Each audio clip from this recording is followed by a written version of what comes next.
quick after the open. Initially we gapped up. Second 30-minute bar from 10 to 10:30 took us down from 237 to 236. The next one almost to 235. Things got a little bit out of hand around 234.30, and then about had this dollar bounce, which gave people a chance to play a little bounce, get short, whatever. So end of the day, we closed at the low. This is ideal setup for short-term traders in terms of huge down day, no bounce. Next day, flush through the prior day's low, which sets you up for a bounce. Never know where it's going to go, but the high probability play is to look for an oversold bounce. So this morning so far, we were down almost at 233. We're about 233 and a quarter, let's call it. I think anywhere below 233, 60, 50-ish area is the spot to look for. That's already happened. Maybe we won't really bounce into the open, or maybe we will a little bit, and then we'll get that into here. But this area here should be bought. From an intraday perspective, you're looking for play and back up into this area where the first bounce failed yesterday. And you get a close above 235. You stay long for a swing.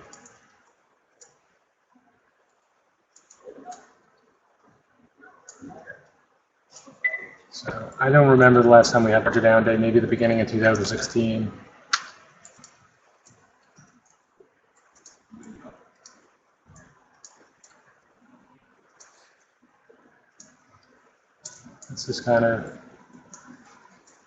This was like a few weeks of up, and this is actually 2 days.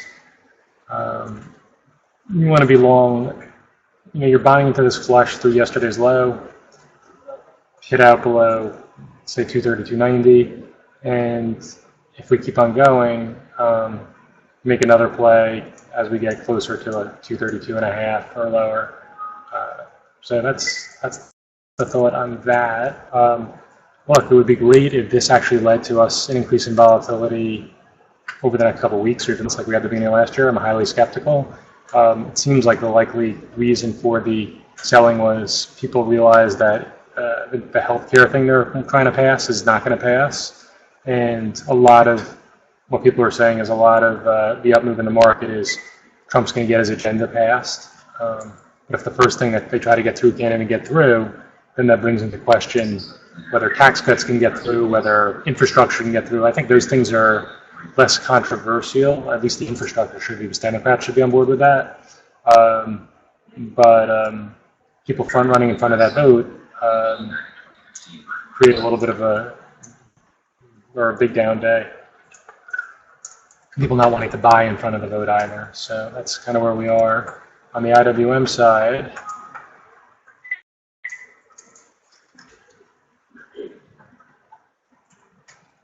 we opened at 38 and a half, and we went down to 34, below 34.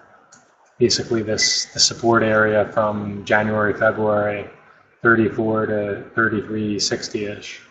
We were down there this morning. We are about 30 cents off the low now on IWM.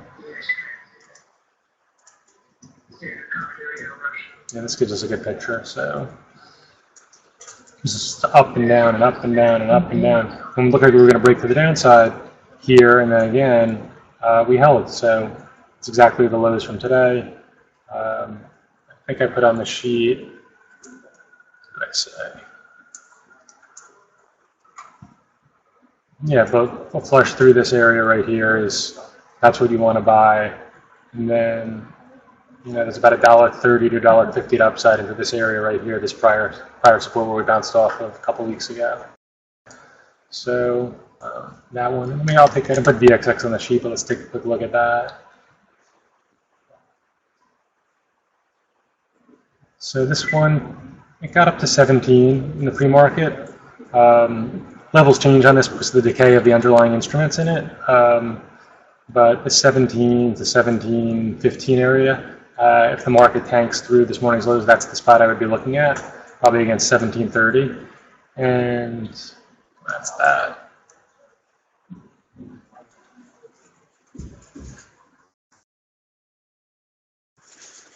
You know what? We'll take a look at a couple financials. I think all around. Let's take a look at Nike first. So Nike, the quarter was okay, but projecting not looking so good. Now, I was long this one a couple months ago.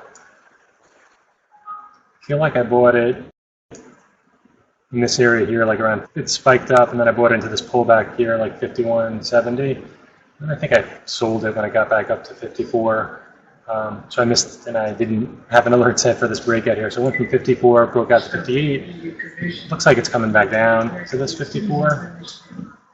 I don't know if it's going to blow right through that, but this kind of seems like the area that's in play now. So that's why I'd be looking to short any pop on the open or in the pre-market. Some people caught here from the last couple months long. You're always positioning yourself against, you're thinking about how other people are positioned and trading against them. Seems like some people would want to get out. And then FTX, numbers were bad, so initially they crushed it, but they gave good guidance, and so that's why we're all the way back up here. So obviously, like you can see in Q1, just crazy moves.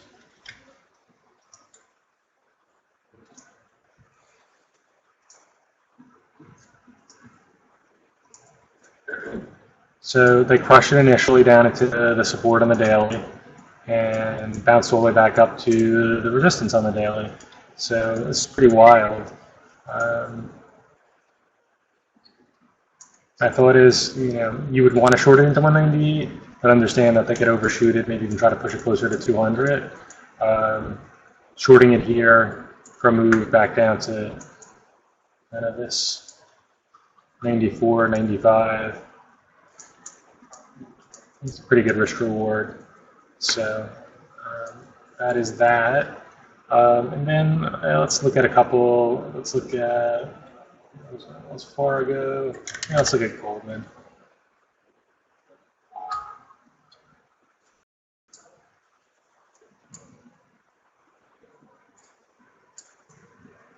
Okay, so here's the initial election move.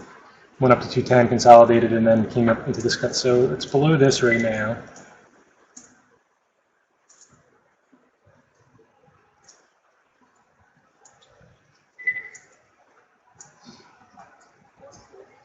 It's like 236. So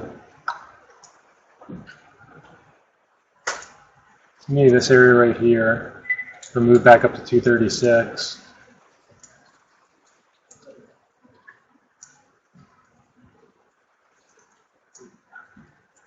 And you can see it tried to hold this 236 yesterday. Then on the final wave took it out. So any type of flush on the open below, I guess 232. Between 230 and 232, that's where you would play it from for a move back up to here. First target would be 234. BAC.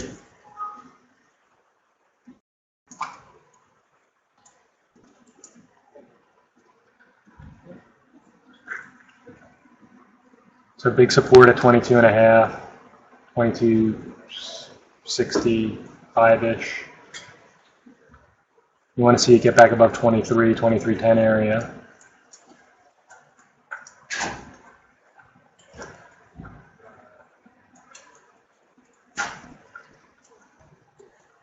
And so it's below yesterday's low. If you can get you can see it already stopped here in that level we saw in the 30-minute. So this area here in the 60s, you were a buyer, and we'd like to see it get back above 23, hold above there, and get back above 23.15 to reverse some of this huge down move. I'll take a look at one more. We'll take a look at Morgan.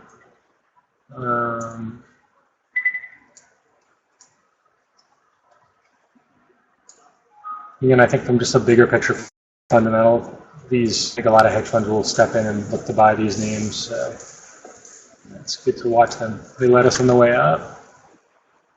Money will come back in. So Morgan, after the initial election move and then the trend here, you can see it came down and tested, looks like around 4180s a few times. Once, twice, once flushed through, got back above.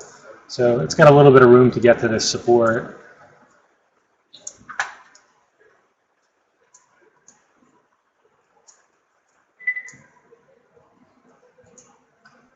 So ideally you'd be picking it up at 42 or lower, but it's getting real close.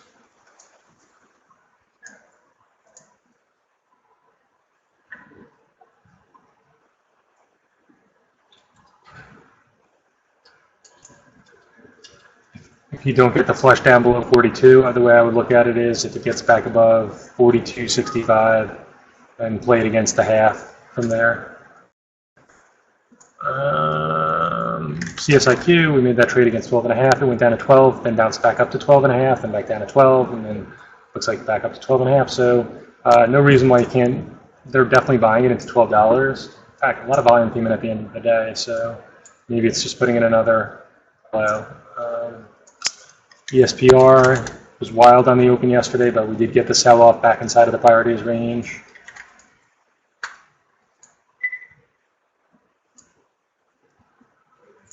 We tried to bounce a couple of times, we made a couple of lower highs, so maybe it will come in and test the 37 breakout from a couple of days ago, right here. So failure 40, 41, and then a flush 37. I would think people would be buying into this 37, 36 area.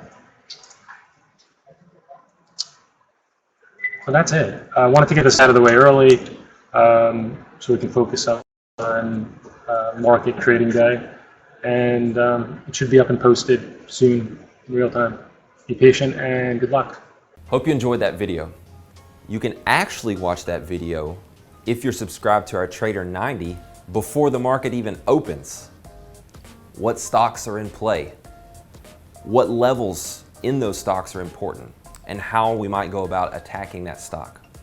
That's Steve Spencer, 20-year veteran trader, laying it out there every morning before the market even opens. A really, really powerful tool to start your session off on the right foot. So right now we're offering a trial that you can take advantage of to access this meeting and other meetings throughout the day. We have a meeting at 11 a.m. Eastern where you can sit down with Mike Bellafiore and listen to him talk about what's going on during the morning session, what stocks were in play, what the best trade opportunities were, as well as maybe some things that we're looking at heading into the afternoon session. So I really encourage you to take advantage of that trial.